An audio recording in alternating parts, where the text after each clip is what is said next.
Bonjour à tous. Donc, dans cette vidéo, nous allons démystifier l'idée reçue selon laquelle l'allaitement fatigue. En réalité, l'allaitement joue un rôle dans la régulation de votre corps au niveau des hormones.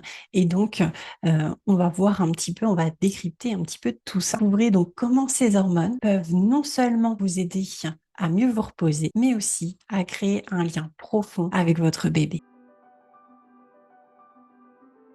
C'est parti. Alors, l'ocytocine, l'hormone du lien et du bien-être. Cette hormone qui relaxe, qui apaise, va venir renforcer ou créer le lien avec votre enfant. Dans le cadre du sommeil, il permet vraiment de se reposer durant la tétée, d'où le fait que beaucoup de femmes vont venir somnoler pendant cette période-là. L'ocytocine aide aussi à se rendormir après, grâce au fait qu'elle diminue la tension artérielle, donc diminue aussi le stress, du fait de son rôle dans l'attachement, de ne pas en vouloir à son bébé, chose qui peut être pas encore suffisant lorsque le bébé fait que de pleurer et qu'il a beaucoup de nuits un peu plus compliquées.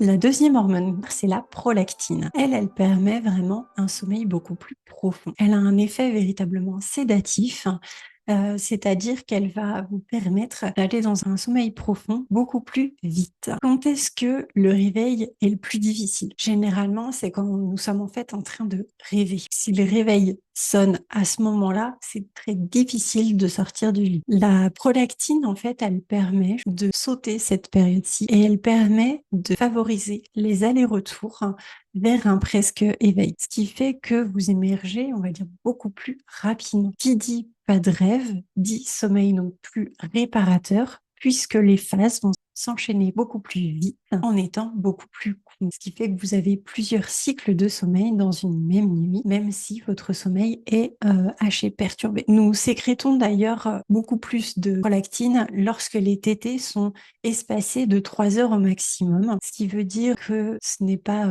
gênant que bébé fasse passer nuit, parce que ça c'est le grand mythe auquel on pourra reparler si vous le souhaitez, et que s'il demande de téter en fait toutes les 2-3 heures, eh bien finalement la prolactine va être toujours à son maximum quasiment. Vous avez le pic de prolactine 40 minutes environ après le début de la tétée, ce qui veut dire que vous pouvez justement vous occuper de bébé et ensuite vous rendormir très rapidement, puisqu'il sera vraiment au paroxysme 40 minutes après le début de tétée. Passons maintenant à la troisième hormone, ou plutôt les hormones, puisque là, ça va être la sécrétion d'endorphines. C'est vraiment le shoot d'après tétée. Donc, les endorphines, elles permettent l'assoupissement, elles permettent aussi d'apaiser donc votre esprit, vous aider à vous rendormir plus rapidement. C'est parfait pour un retour au calme.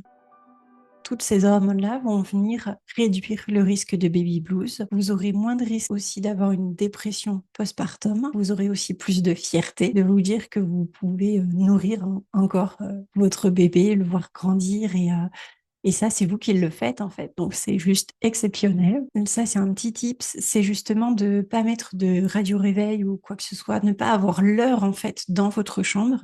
Ça permet d'éviter de réveiller votre néocortex, de sortir de votre bulle, de commencer à vous dire ah, mais il est telle heure et il va falloir que je me réveille pour emmener le plus grand à l'école, etc. Restez vraiment dans votre monde et pour ce faire, c'est valable pour toutes les personnes qui allaitent ou qui n'allaitent pas et d'essayer de vous rendormir de suite.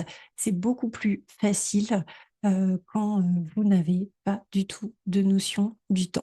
Également, l'allaitement va venir aider à la compréhension de bébé puisque vous allez être toujours en fait à regarder comment il va, comment il faut vous mettre, etc. Et vous aurez un lien qui sera bien plus fort en plus de la sécrétion de ces hormones. Donc, pour conclure, allaiter ne fatigue pas plus, c'est la parentalité qui fait que c'est fatigant, que c'est un levier naturel pour justement réguler vos émotions, pour mieux dormir et créer des moments uniques avec votre bébé. Prenez bien soin de vous avec douceur et bienveillance, comme vous le faites déjà pour ce petit être qui grandit en vous, si c'est une vidéo en prévention, ou à côté de vous. Avec tout mon amour, je vous souhaite vraiment une radieuse journée. Et si cette vidéo vous a aidé à mieux comprendre les bienfaits de l'allaitement, N'oubliez pas de vous abonner, d'activer la cloche pour ne manquer aucun conseil pour vivre une maternité sereine. N'hésitez pas aussi à partager cette vidéo avec d'autres mamans.